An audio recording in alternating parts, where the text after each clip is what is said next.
इस लेक्चर में कार्टेलाइजेशन क्या होता है इसके बारे में डिस्कस करेंगे। ये रिसेंटली न्यूज में था। लास्ट वीक देखो कंपटीशन कमीशन ऑफ इंडिया है, एक स्टैट्यूटरी बॉडी, सांविधिक संस्था, इसके बारे में लास्ट में ब्रीफली पढ़ेंगे। इसने पाया कि 3 बियर बनाने वाली कंपनी थी। बियर मतलब वो दारू बियर जो होता पीने वाला, नशा करने वाला, बियर बनाने वाली कंपनी थी। उन्होंने 10 साल तक, लगभग 2009 से लेकर 2018 तक बियर का प्राइस फिक्स रखा, ये षड्यंत्र रच के, ये कार्टेलाइजेशन बना के। ये कार्टेल क्या होता है तब समझ में आएगा इन्होंने कैसे प्राइस को फिक्स किया। कंपटीशन कमीशन ऑफ इंडिया ने इन तीनों कंपनियों पे 873 करोड़ का फाइन लगा दिया, पेनल्टी लगा दी, ये कार्टेलाइजेशन बनाने की वजह से। तो ये कार्टेल होता क्या है? देखो, कार्टेल का मतलब है ग्रुप ही है, ग्रुप, ग्रुप बना लिया। ये एसोसिएशन या ग्रुप हो सकता है, समूह हो सकता है, किसका? प्रोड्यूसर का। कोई मान लो चीज बना रहा है, कोई वस्तु, प्रोडक्ट कुछ भी बना रहा है, मैन्युफैक्चर कर रहा है, कोई भी कंपनी है, कोई भी है, सेलर है, कोई बेचने वाला है, डिस्ट्रीब्यूटर है, या ट्रेडर है, व्यापारी है, कोई भी सर्विस प्रोवाइडर है, कोई सर्विस देता है, ये कोई भी एसोसिएशन या ग्रुप बना सकता है। और ये ग्रुप बना के करते क्या है? ये कंट्रोल करते हैं, लिमिट करते हैं, या अटेम्प्ट टू कंट्रोल, कंट्रोल करने की कोशिश करते हैं। क्या कोशिश करते हैं? प्रोडक्शन को, किसी वस्तु के प्रोडक्शन को कैसे कंट्रोल किया जाए, उसका प्राइस, उसका सेल, उसका डिस्ट्रीब्यूशन, कोई गुड्स की सर्विस प्रोवाइड करना, ये कैसे कंट्रोल किया जाए, इसको कंट्रोल करते हैं ये ग्रुप बना के। तो इसमें देखो 3 कॉमन कंपोनेंट है कार्टेल में। एक तो एग्रीमेंट, जो भी लोग मिलके या कोई कंपनी मिलके ग्रुप बना रहे हैं उनके बीच में समझौता होगा। और ये कंपटीटर होंगे सारे, मतलब कंपटीशन कर रहे होंगे मार्केट में अपने सामान को बेचने का। या कोई व्यापारी है, या कोई ट्रेडर है, या कोई एसोसिएशन है, या कोई डिस्ट्रीब्यूटर है, ये क्या है? कंपटीटर होंगे सारे। और ये कंपटीशन को मार्केट में रेस्ट्रिक्ट करना चाहते हैं। मार्केट में क्या करना चाहते हैं? ये कंपटीशन को, मुकाबले को रोकना चाहते हैं, और ये सारा फायदा अपने लिए करना चाहते हैं। मतलब इनके प्रोडक्ट है, इनके पास, इनका प्रोडक्ट का माल बढ़ जाए मार्केट में। जो और सारे, मान लो 3 आदमी हैं, 3 कंपनी है, 3 कंपनी है, कोई प्रोडक्ट बनाने वाली, पेन बनाने वाली कंपनी है, मान लो जिस पेन से आप लिखते हो, पेन बनाने वाली कंपनी है। मार्केट में और भी बहुत सारी कंपनी होंगी। इन 3 कंपनियों ने क्या किया? इन्होंने कार्टेल बना लिया, ग्रुप। और इन्होंने क्या किया कि जो पेन का प्राइस है, इसकी कॉस्टिंग जो प्राइस आ रही थी, मतलब बनाने की जो प्राइस आ रही थी, प्रोडक्शन कॉस्ट, वो एक पेन बनाने की 2 रुपये आ रही थी, और इन्होंने 1 रुपये में पेन बेचना शुरू कर दिया, घाटा उठा के। अब जो और थे कंपटीटर, जो और 10-12 कंपनियां थी पेन बनाने वाली जो बेच रही थी, वो मार्केट से बाहर हो जाएंगी। अब एक बात बताओ, सेम क्वालिटी का पेन जिसकी प्रोडक्शन कॉस्ट 2 रुपये आ रही थी, और इसे बेच रही थी पहले 10 रुपये में, और बाकी की कंपनी भी 10 रुपये में बेच रही थी। लेकिन अब वो कंपनी जो 10 रुपये में बेच रही है, लेकिन ये तीनों कंपनी ने ग्रुप बना के 1 रुपये में बेचना स्टार्ट कर दिया। तो वो बाकी की जो 10-12 कंपनियां थी पेन बनाने वाली, उनका कौन पेन खरीदेगा भाई साहब? कोई भी नहीं खरीदेगा। सस्ता मिल रहा, वही क्वालिटी मिल रही है 1 रुपये में, 1 रुपये में खरीदेंगे सब। तो जब ये पेन बनाने वाली कंपनी बाहर हो जाएंगी, इनका नहीं खरीदेगा कोई माल, तो ये बंद हो जाएंगी।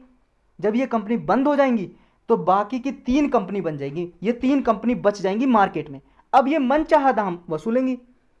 क्या करेंगी? ये पहले 1 रुपये में बेच रही थी, बढ़ा देंगी दाम, 10 रुपये कर देंगे, अब 10 रुपये में बेचेंगी ये। अब बाकी की कंपनी तो हो चुके हैं बाहर, अब ये 12 में बेचें, 15 में बेचें, 20 में बेचें, अब ये अपनी मन मर्जी चलाएंगी। तो ये कार्टेल बना के इस तरह से फायदा उठाती हैं। और भी कई तरीके समझेंगे हम। फीचर क्या है कार्टेल के, विशेषताएं देखो। ये दो, कोई भी फॉर्मल या रिटर्न एग्रीमेंट नहीं होता है, बस ऐसे ही षड्यंत्र रच लिया, एक दूसरे से कंपनी से बात की और बात करके एक समूह बना लिया। कोई ना तो रिटर्न एग्रीमेंट हुआ है, ना कहीं गवर्नमेंट के पास रजिस्टर कराया इन्होंने, ऐसा कोई ग्रुप नहीं होता ये। इसमें सीक्रेट कॉन्स्पिरेसी होती है, मतलब कॉन्स्पिरेसी का मतलब षड्यंत्र, छुपा हुआ, हाइड, हिडन कॉन्स्पिरेसी होती है ये। और इसमें जो कॉम्पिटिटर होता है वो सब कंपनीज होती हैं, सेम लेवल पे होती हैं इकोनॉमी में। कोई मैन्युफैक्चरिंग कर रहा होता है, कोई रिटेलर होता है, कोई डिस्ट्रीब्यूटर होता है, ये ग्रुप बना लेती हैं। ये जो कार्टेल है ये करता क्या है? ये प्राइस को फिक्स करता है, वैल्यू को, मूल्य है जो वस्तु का, फिक्स करता है।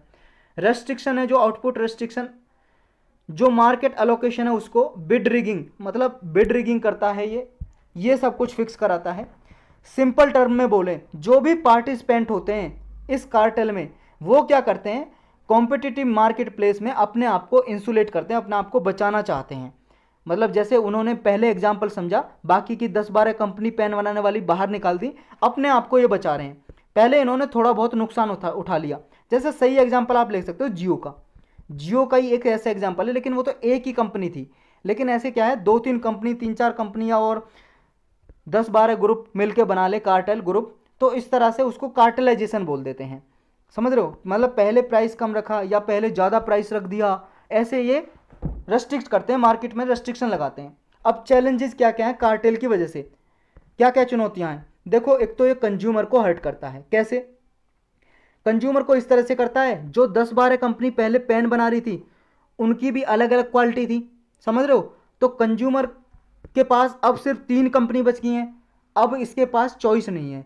अब है मार्केट में 3 कंपनी, इन्हीं का पेन खरीदना पड़ेगा, कंज्यूमर के पास कोई चॉइस है ही नहीं, और ये मनचाहा दाम वसूलेंगी अब, तो कंज्यूमर को अफेक्ट करती हैं। नेक्स्ट, ओवरऑल इकोनॉमिक एफिशिएंसी है, जो इनोवेशन है, जो बाकी की 10-12 कंपनी इनोवेशन करती हैं, रिसर्च डेवलपमेंट करती हैं और नए नए तरीके के पेन बनाती, तो उनकी इनोवेशन अब खत्म है, एफिशिएंसी खत्म हो गई, मतलब अंडरमाइन करती है इकोनॉमिक एफिशिएंसी को।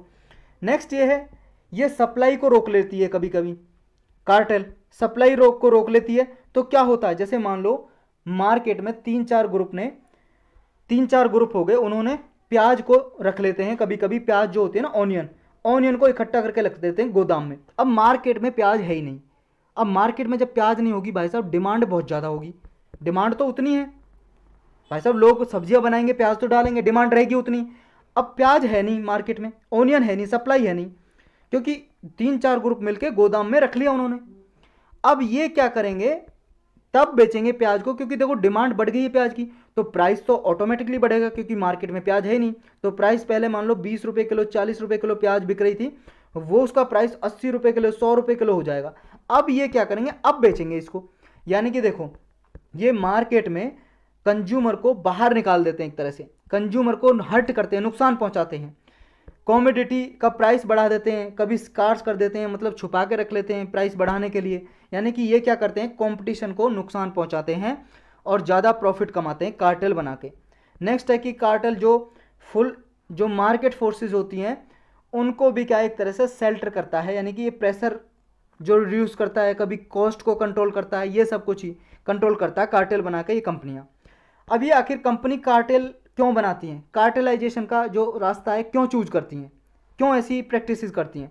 ये देखो, आरोप लगाती हैं गवर्नमेंट पे, ब्लेम करती हैं गवर्नमेंट रूल्स को, कि गवर्नमेंट रूल हैं, जो सरकार के नियम है वो ऐसे हैं कि अगर हमें देखो प्राइस को रिवाइज करना है, प्राइस इंक्रीज करना है, डिक्रीज करना है, तो गवर्नमेंट से अप्रूवल लेनी पड़ती है, स्टेट अथॉरिटीज से।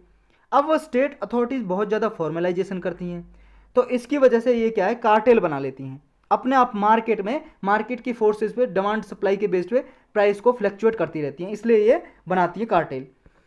अब पढ़ लेते हैं कंपटीशन कमीशन ऑफ इंडिया, वो तो टॉपिक कंप्लीट हुआ। देखो ये 2002 में एक कंपटीशन एक्ट बनाया था, इस एक्ट के थ्रू ही 2009 में ये कंपटीशन कमीशन ऑफ इंडिया की बॉडी बना दी, यानी कि सांविधिक संस्था होगी, जब भी किसी एक्ट से बनाते हैं सांविधिक, यानी कि सांविधिक का मतलब स्टैट्यूटरी बॉडी, और सेंट्रल गवर्नमेंट्स के चेयरमैन और जितने भी मेंबर होते हैं सेंट्रल गवर्नमेंट अपॉइंट करती है, नियुक्ति करती है। इसके फंक्शन होते हैं कि जो भी ऐसी प्रैक्टिसेस होती हैं एडवर्स, मतलब जो कंपटीशन को होने नहीं देती मार्केट में, उनको ये एलिमिनेट करता है, और कंज्यूमर हो चाहे कंपनी हो, उनके इंटरेस्ट को प्रोटेक्ट करता है। नेक्स्ट है कि जो इसका ओपिनियन गवर्नमेंट लेती है, एडवाइस लेती है इसकी, मान लो कोई पॉलिसी बनानी है कंपटीशन मार्केट से रिलेटेड, और ये देखो पब्लिक अवेयरनेस भी फैलाता है, जागरूकता फैलाता है लोगों में कंपटीशन कमीशन ऑफ इंडिया, और ट्रेनिंग भी प्रोवाइड करता है ये कंपटीशन इश्यू पे। कंपटीशन जो एक्ट था, देखो इसने 1969 का एक्ट बना हुआ था पहले, MRTP act, monopolies and restrictive trade practices act 1969, इसको रिपील कर दिया था, मतलब इसको रिमूव कर दिया था, हटा दिया था, और कंपटीशन कमीशन एक्ट आ गया था 2002 में। ये देखो एक्ट बनाने की जो रिकमेंडेशन दी थी, सिफारिश की थी, राघवन कमेटी ने की थी। तो ये आपको याद रखना, कंपटीशन कमीशन एक्ट किसके आधार पे, किसकी रिपोर्ट के आधार पे बना था, राघवन कमेटी के आधार पे।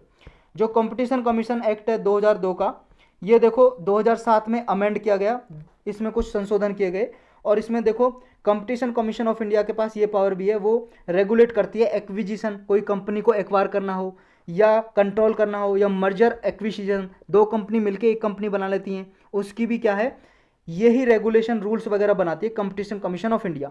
तो यही था इस लेक्चर में।